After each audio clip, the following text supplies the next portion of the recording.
name is Robert McKeown. He's the creator of the Blue Collar Economist, and he explains in detail the manner in which government and mainstream media attempt to convert common theory into practice, which never works, people are rediscovering today the theory of Austrian economics. And this was brought out at the conference. They said there's a slow awakening. There's an undercurrent, mostly by younger people who are starting to realize what we have here today in America is not what America was built on. It's a very slow process. You need the patience of Job to tolerate it, quite frankly. I don't have the patience. I'm pessimistic. But there are those who are optimistic and saying that there's a groundswell which will eventually start changing the course of America where it should be going. The Austrian economics doesn't rely on models, but rather on the studies of actual human interaction. And this is what Robert McKeown, I'm awfully sorry, McKeown, I'm sorry.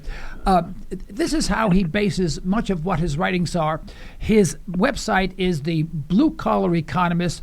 I encourage you to go there. His writings are succinct, easily understood, and very educational. And with that, let's put Robert on the air. Robert, if I mispronounce your name one more time, would you come over here and punch me in the nose? Jeez, I'm sorry. Thank you so much for being on our program this morning. But I have to ask, you are not an economist by education or trade or anything like that. Am I correct?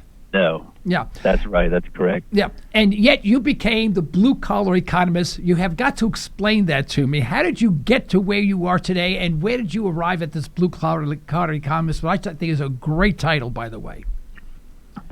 Well, it started at work. We'd have long talks with my friends at work about different things, politics, economics, stuff like that.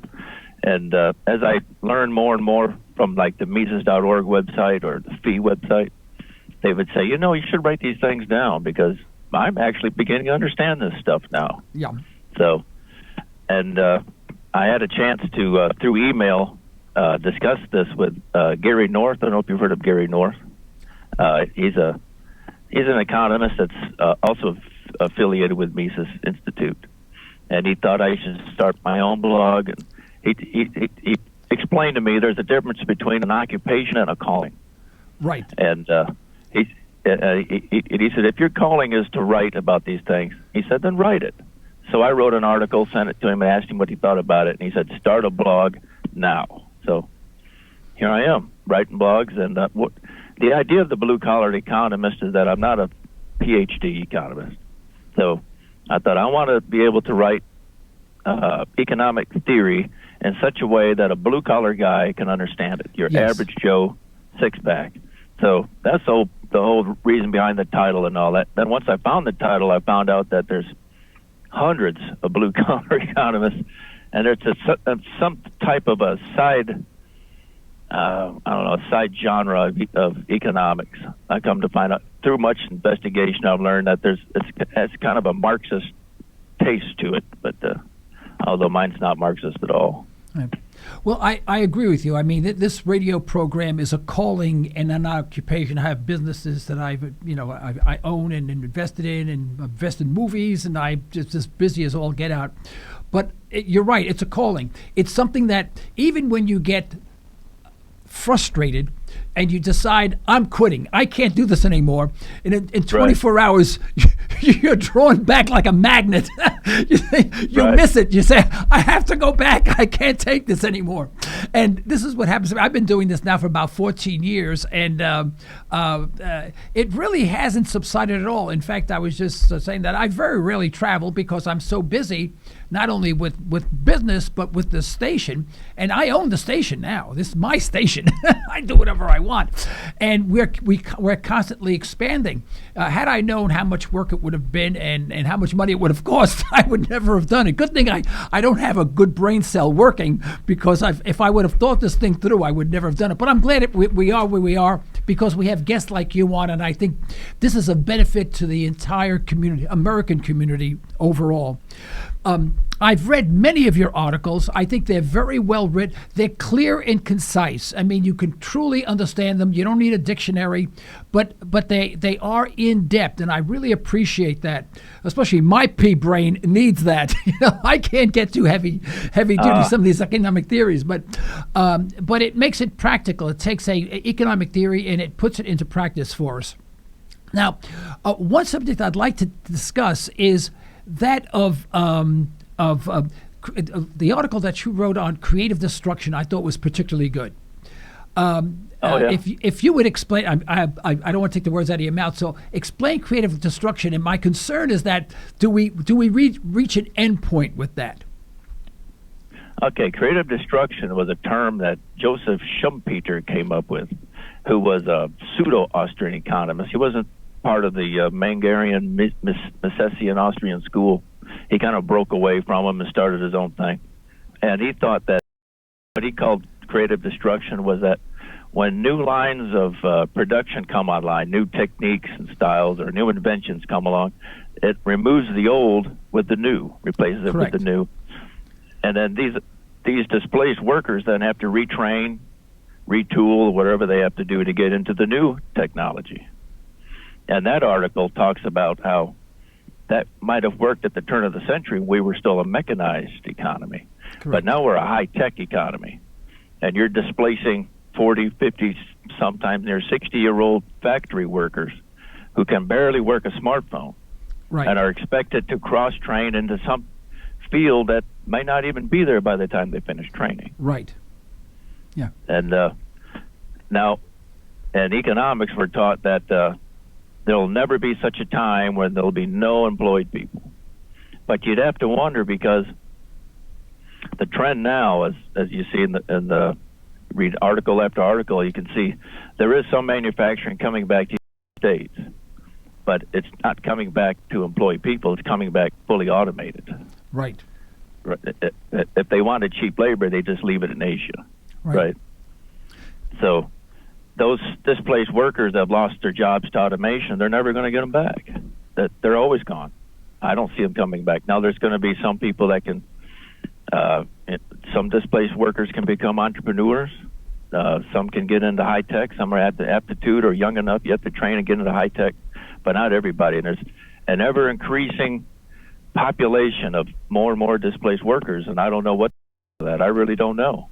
It seems like we the paradigm is shifting, and it's very, very different. My occupational health testing company has a large contract with a brick manufacturing company, and they make billions of bricks every year. And I recall walking into this almost like an aircraft hangar building. It's very large, very tall, 50 feet tall. And there were multitudes of employees putting bricks in boxes and whatever they were doing. 2 years later, they gave me a tour of the factory. We were on a catwalk, must have been 30 or 40 feet up in off the main floor. And it was encased in plexiglass. Outside were 5 gigantic robots, and they looked very much like the movies with the robots. What do they call them? What do they call Terminator? them? No, the robot movies. The robots. Transformers. Yeah. Transformers. Thank you. Anyway, they look like Transformers. And we were encased in plexiglass, so nothing can fly in your face or anything. But what was interesting, my first reaction was that it was frightening. I mean, it actually frightened me because they looked so real. They were actually moving, and they must have been 30 feet tall.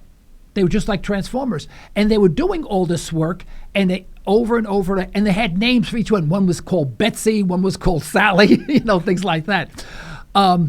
2 years later, I went back, and they stopped using the robots, and the workers returned, and it just did not become profitable yet for them. And I wonder maybe if they will. But let's assume that it did work. You had at least 50 workers being displaced by 6 machines that worked 24 hours a day. And I am positive that they eventually will fix their glitches and probably return to the automated machines. But in that case, you're right. What happens to all of these people? It only takes 1 or 2 people to run all of these machines, a technician to watch the panels and whatever, and maybe some software guys in the back room. What do we do with these people?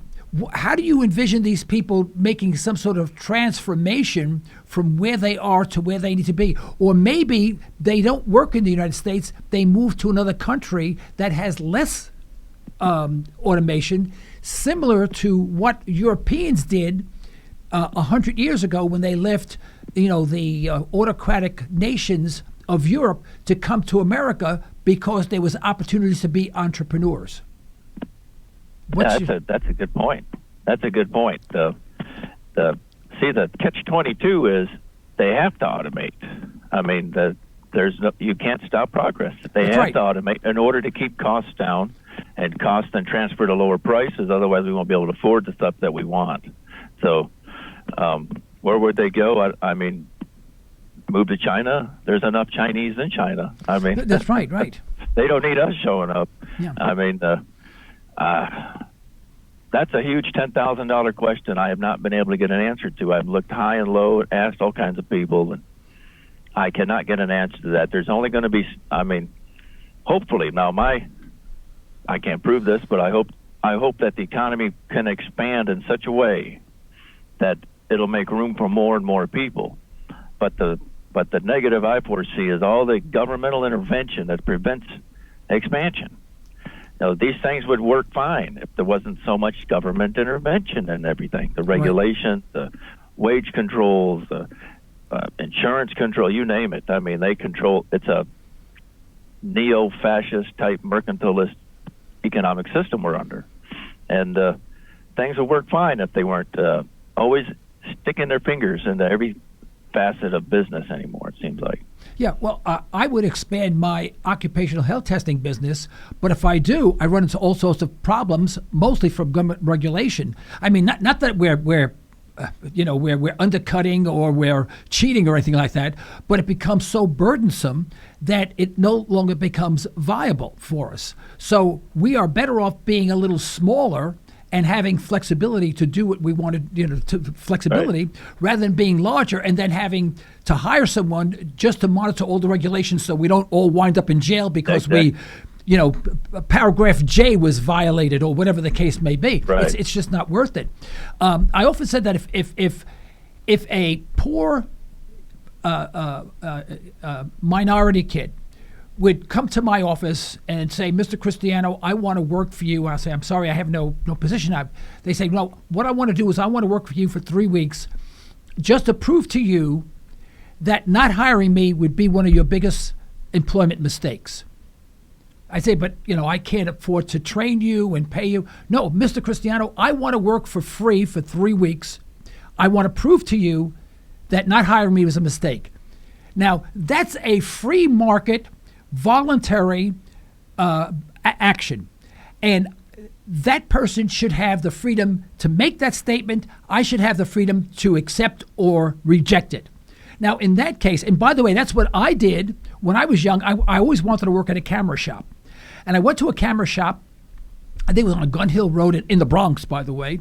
And I went to this guy, Bernie, and he didn't know me from Adam. I said, I want to work for you. He says, I don't need anybody. I said, no, I'll work for free.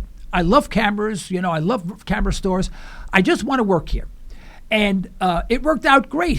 He wound up paying me, even though I didn't want to pay because I love guys. He came right after school. Then I went home and did my homework.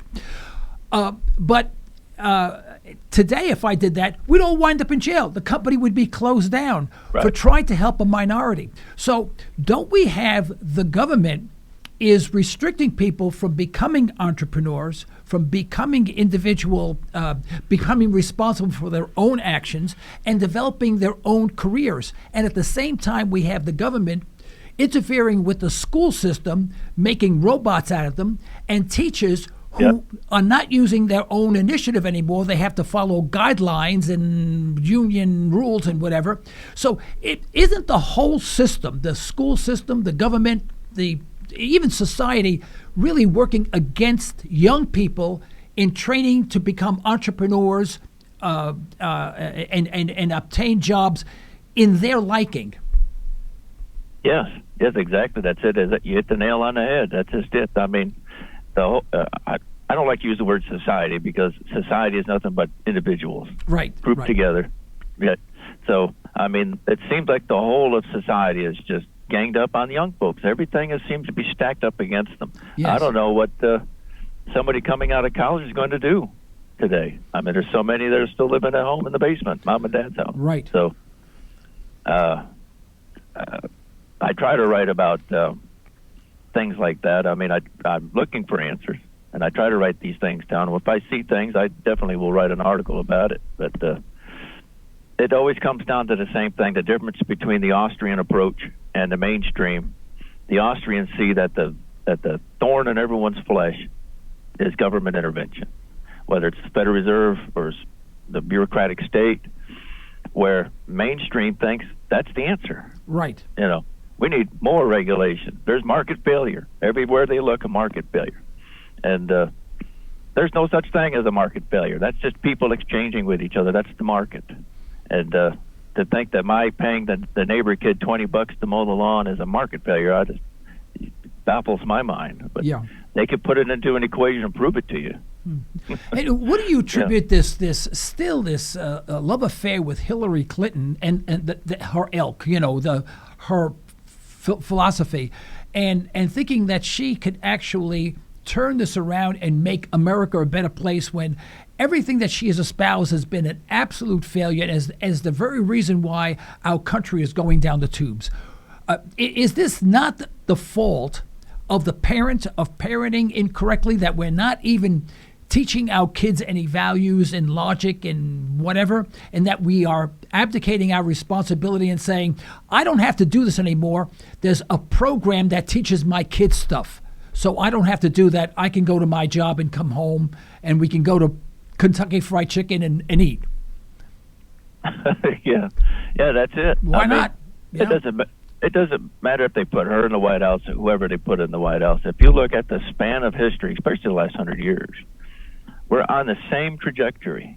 It might be a little faster with this guy, a little slower with that one. We're still heading down the same road. We're on that path to serfdom, that road to serfdom that Hayek talked about. Here we go. We're steadily heading that. I don't care. There were so many high expectations for Bush. He campaigned on reforming the tax code. He was going to reform Social Security. He was going to, on and on. He was going to be this new Reaganist conservative, although we'll talk about Reagan later if you want. Yeah. And it didn't happen. Look, he doubled the size of government. We have spies in our email, spies in our web, and our phones. That's not conservative. And we've always been on this path, constantly heading down this road. It's not stopping. It doesn't matter who they put in there. This is what's going to happen.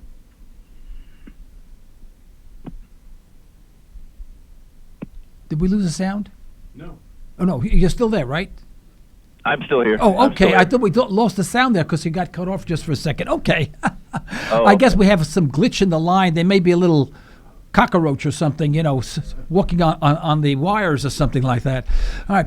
Well, what is your favorite hot button of all of the subjects which affect us? That Austrian economics could solve. Which is your hot button? The Fed. The Federal Reserve, of course. Okay, they're the root of all evil. Yeah, they're the root of all evil. I mean, could you imagine a world without the Fed? I mean, what has the Fed done good ever? Not lately, ever. That was built. I mean, the whole idea of the Fed was a contrivance of a banking cabal 100 years ago, and they touted to the public that they were there to stop the bank trust. And Right. What are they? Nothing but a bank trust. Right. And they have the monopoly control of our money, which is 50% of every transaction. People have to think about that. Your money is important. And ever since they've been instituted to now, we've lost over 95% of the value of your money. Right. So, it's not that greedy corporate merchant down the road that's hiking prices. It's the Fed taking the money in your wallet today is worth less today than it was yesterday or the day before, and it's steadily going that way. Right. Well, and the bad part about all.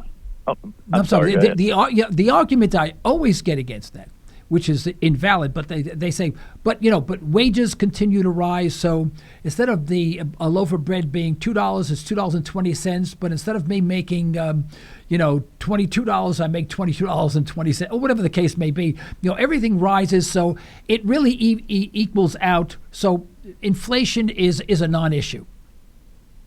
No. Wages are sticky low, they say, right? They rise slower than prices do, which isn't fair, but that's economics, though.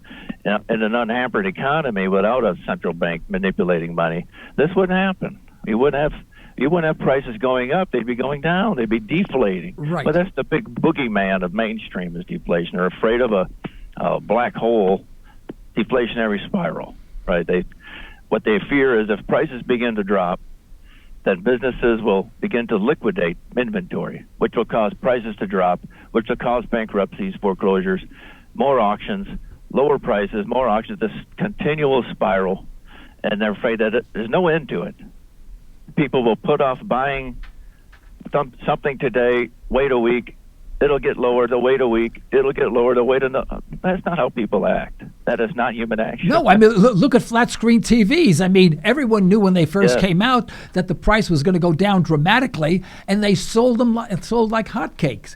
So, right. And then when the price was dropped dramatically, they bought them. They kept on buying them. They upgraded, or they bought a second one, and now flat screens are very inexpensive relative to the price of 5 years ago, and they're still selling. Right. And soon they'll be giving them away. And they do give them away as prizes and whatever. They literally give them away now. At one time that would have been unheard of. So do you think where we're going with this is that there's got to be an end game economically? There's always an end game in economics. When you don't have some sort of voluntary exchange and each transaction balances the books. It may be an advantage to one person and disadvantage to the other, but eventually it always balances the books, but it balances the books on every transaction. But when you have an economy as we have today, where every transaction is out of kilter, eventually it's got to, good old Mother Nature gets hacked off. She corrects things, and there's nothing you can do about it. Do you feel that way, or am I just one of these nutcakes that walk around should be just talking to myself in the halls? No, I'm a big fan of Peter Schiff. I think you are too. Right? Oh yeah, absolutely, yeah. And he's called it right. I mean, back in 06, 05, 06, 07, he called it right. And even before him, I mean, the dot-com bust, they called that one right. They called every bust right. And if one was to look at economic laws, and there are laws, just like physics,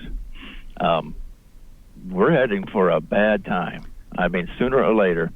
Plus, now you have this AIIB bank starting up again in China. Yeah, right? And all the Western European countries joined, including Brazil, I understand. Yeah, that's great. Except for the U.S. and Japan, we're the only two out because I guess the United States wants more control than they're giving them. They want more than one vote. That's right.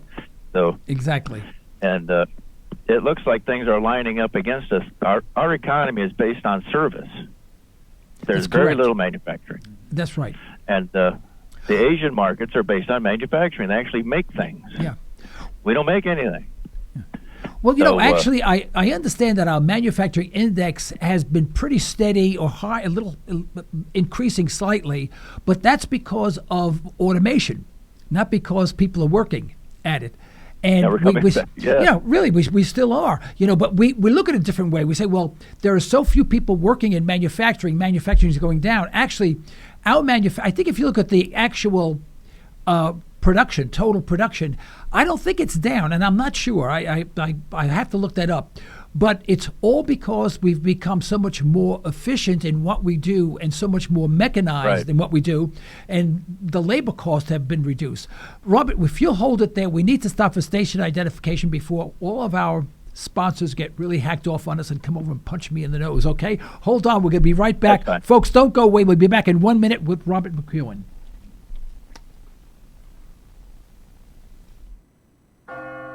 You're listening to Liberty Talk Radio.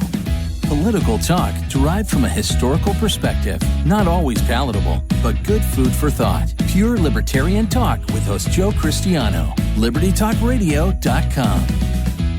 Express Test is your go-to company for on-site occupational health testing services. That's right, we said on-site. That means we will meet you at your facility for a free health and occupational safety consultation. Express Test specializes in hearing conservation, respiratory protection, and employee safety. We can help you establish viable programs tailored to your business and employee needs. For your free consultation, call 918-743-2929 or visit us at expresstest.com. That's 918-743-2929 or expresstest.com.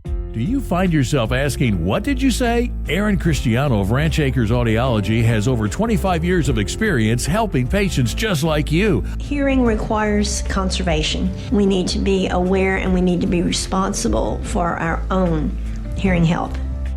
Understand more with a little help from Ranch Acres Audiology. Call 918-749-7711. That's 918-749-7711 to learn more.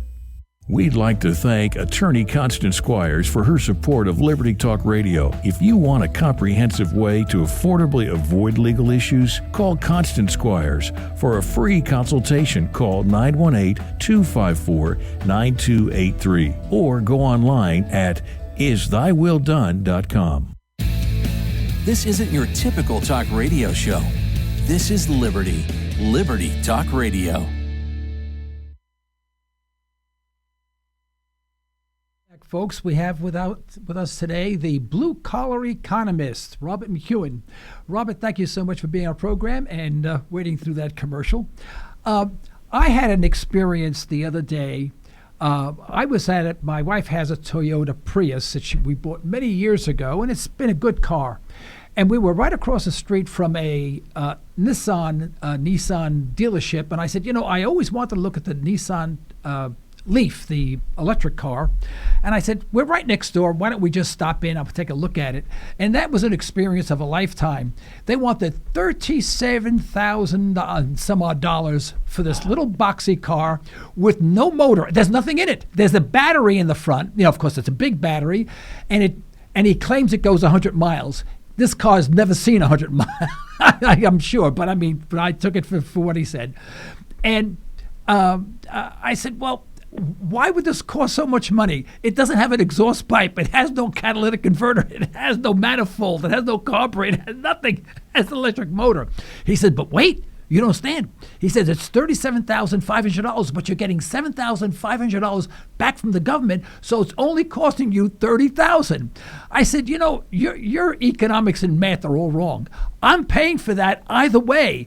And I said, I said, the government has no money. Where's the government getting the money from? And he couldn't answer. I said, the government's broke. Where are they getting the money from? He says, well, everyone sort of chips in. I said, okay. So I said, so I'm getting screwed no matter whether I buy the car or not, right? And he gave up on me, actually. He just walked away, and that was the end of that.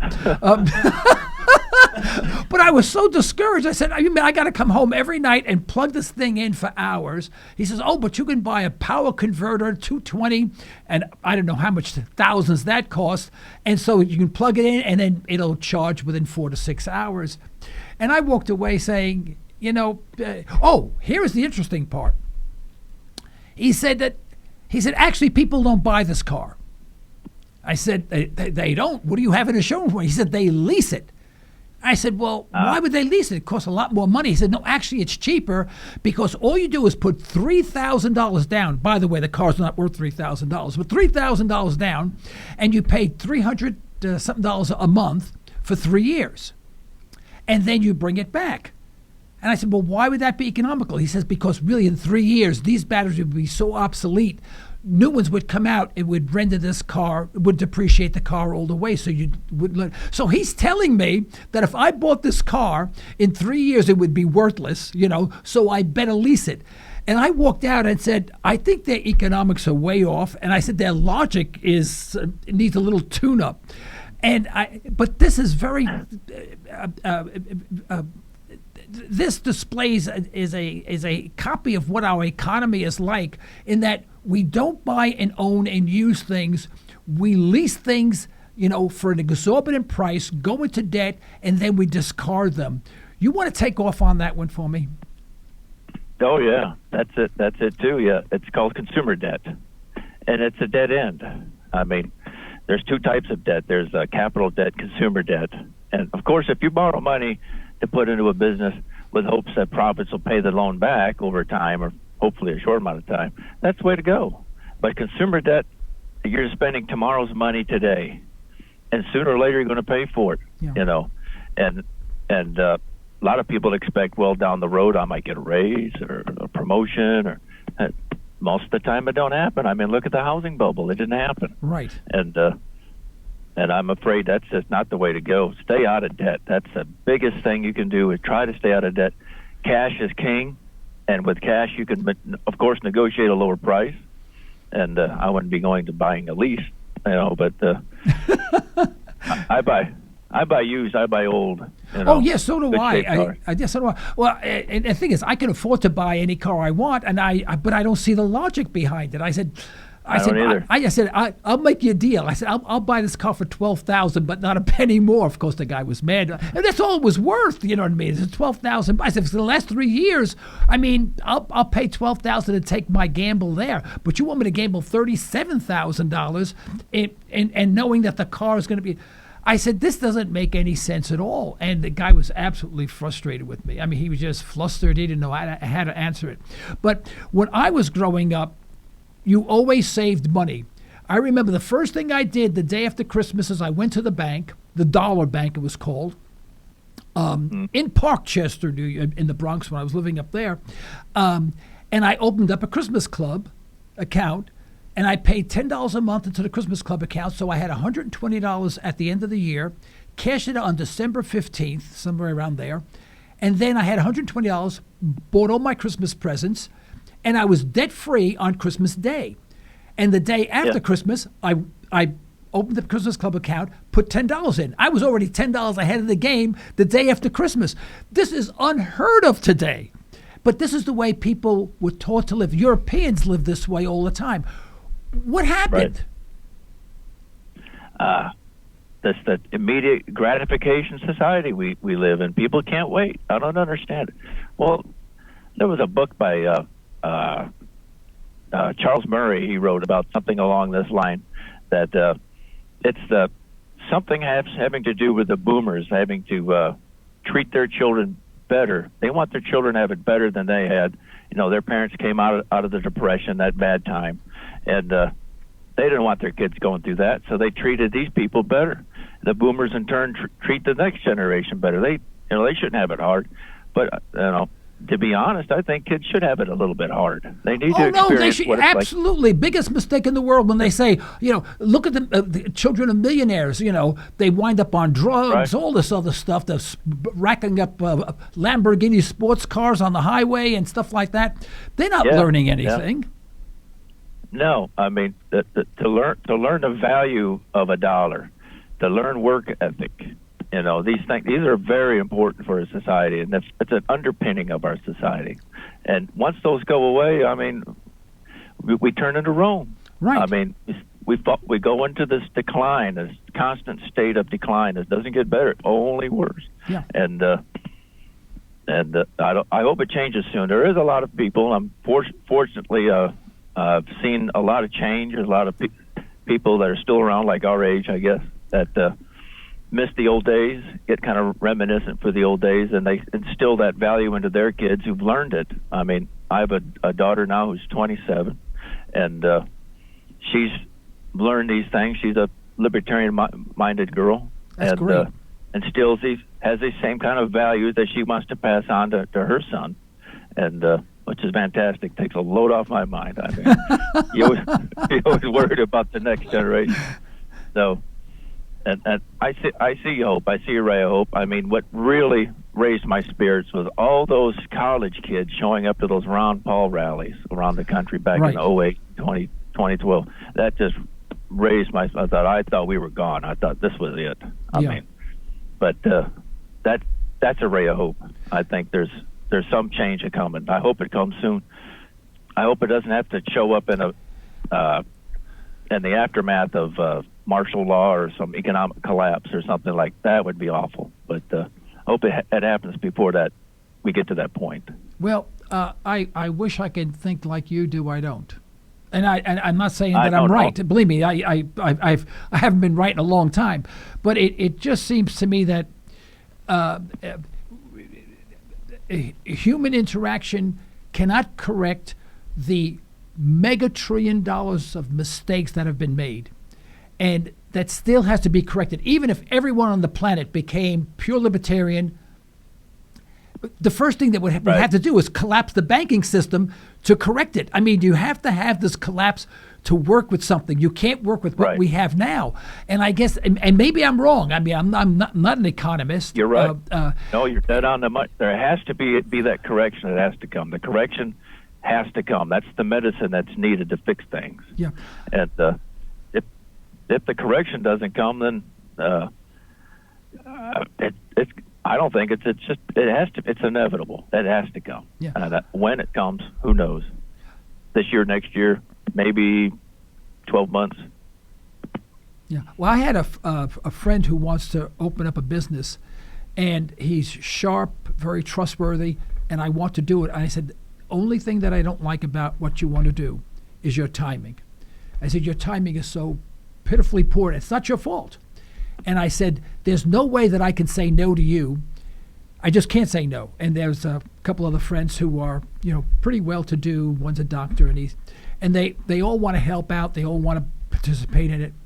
And they all say the same thing. They said, timing is horrible. I mean, we don't know what's going to happen to the economy 6 months from now. You can have the best product, the best idea, the best company, the best marketing, everything. You can't fight Mother Nature. When everything collapses, and it has nothing to do with you. And it's a considerable amount of money. And it's a real dilemma. I said, I hate saying no to you. I think I'm going to wind up saying yes, but I'm saying no now, and I'll eventually probably invest in your business.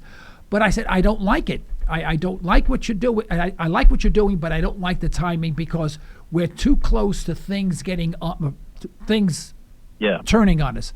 And it really bothers me that here's a fellow who has a great idea, hardworking, brilliant guy, will make this thing really go, but there'll be matters out of his control. This is what bothers me.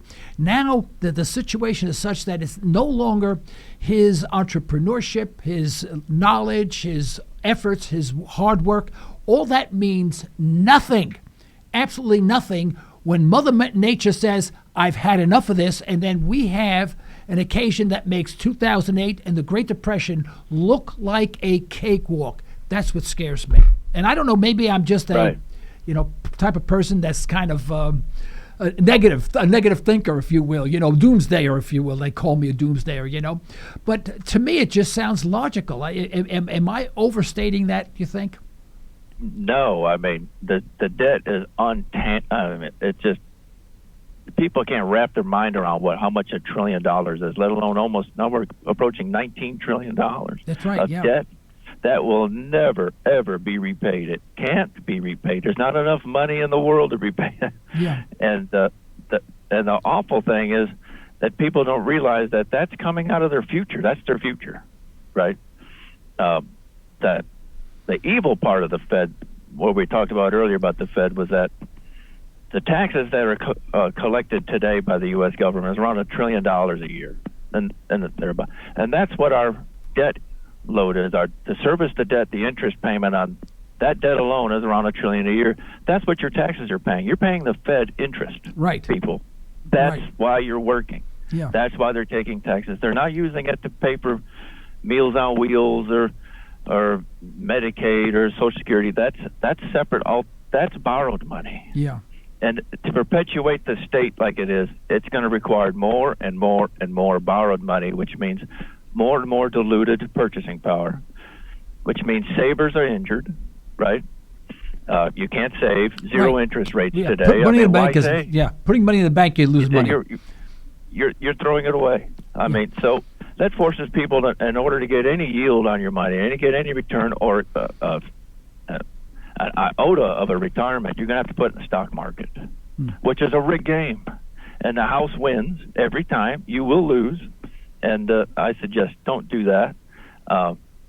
Prepare for the future. That's what I'd say. If you can't buy gold or silver, buy those things that gold and silver will buy in the future. Like, it don't hurt to put a shed out back and stock it up. Right. Put some stuff in there. You might need it, and it doesn't hurt if you don't need it. It's better to have it. And so much of that is on sale today. So much of what you might need in case of a collapse is on sale. I mean, they're literally giving it away, and people are ignoring it. Now you know there's going to be a problem, because whenever you get to a point like that, you know there's going to be a reversal.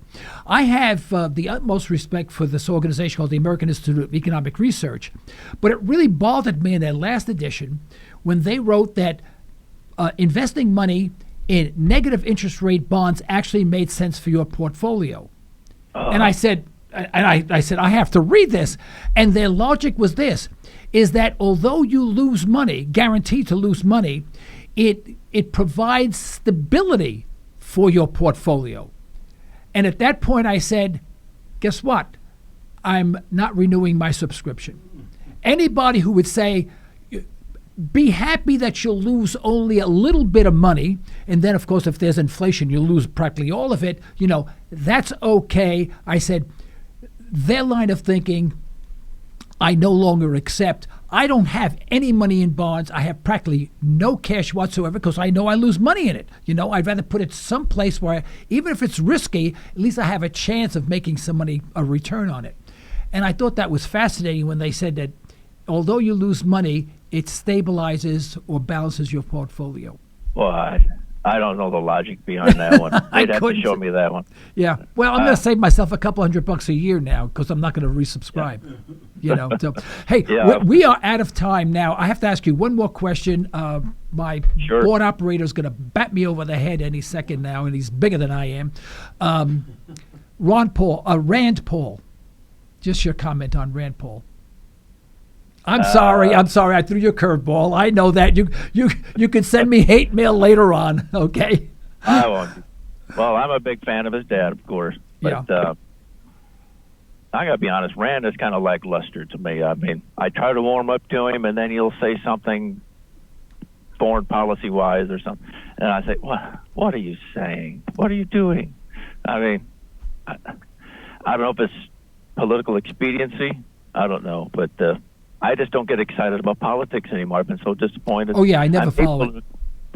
Yeah, I follow the Frank Charteroff non-voter model. I'm just so tired of voting against somebody that I just decided if there's not somebody I really want, I am not going to vote. Yeah, Obama was going to put on some sort of executive order requiring everyone to vote, and I said I'm for that, provided you gave me a third choice, none of the above.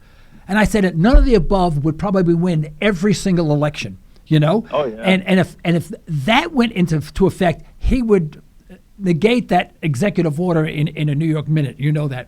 Robert, we're out of time now. We're a little past, and I'm getting stares that you wouldn't believe from the studio here. But what I'd like to do in maybe a month or so, have a few economists. Do you know Andy Sutton? He's an economist. Well, I'd like to have you and Andy and a third economist on. Maybe we can have sort of a little debate or a combined show. Would you accept my invitation to that? Oh, certainly. Yeah, okay. I'd love that. I'd love to have you back on the program. I want to give you now the next 30 seconds or a minute to tell our audience a little bit about you, where they can reach you, and anything else you'd like to comment on. Sure. My blog spot is the Blue Collar Economist.wordpress.com. It's all one word, the Blue Collar Economist. And I also contribute to a website called the Libertarian Liquidationist, as well as I contribute to the AmericanDailyHerald.com. I'm on theirs as well, under the pundit category. Okay. I finally made it to becoming a pundit. Okay, good for you. You're way ahead of me. Not what I wanted, but here I am. Okay. Robert, thank you so much for being our guest, and You bet. I'm glad you have accepted our invitation to return at a future date. Thank you so much for your time. Sure. And good luck. All right. Bye-bye. Bye-bye.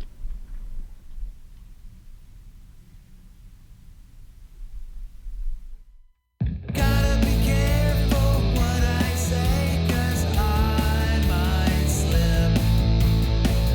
Can't let her know how I feel, she knows I think. I met her just before summer, and she is cooler than a Pacific breeze. I can't wait to see her again. Then I wonder if she felt this way. I like her soda on a summer day. California ain't too far away. Thank you for using Blog Talk Radio. Goodbye. Her hair blows in her face from the summer wind. She takes it from her eyes to behind her ear. She looks up at me with a giggle.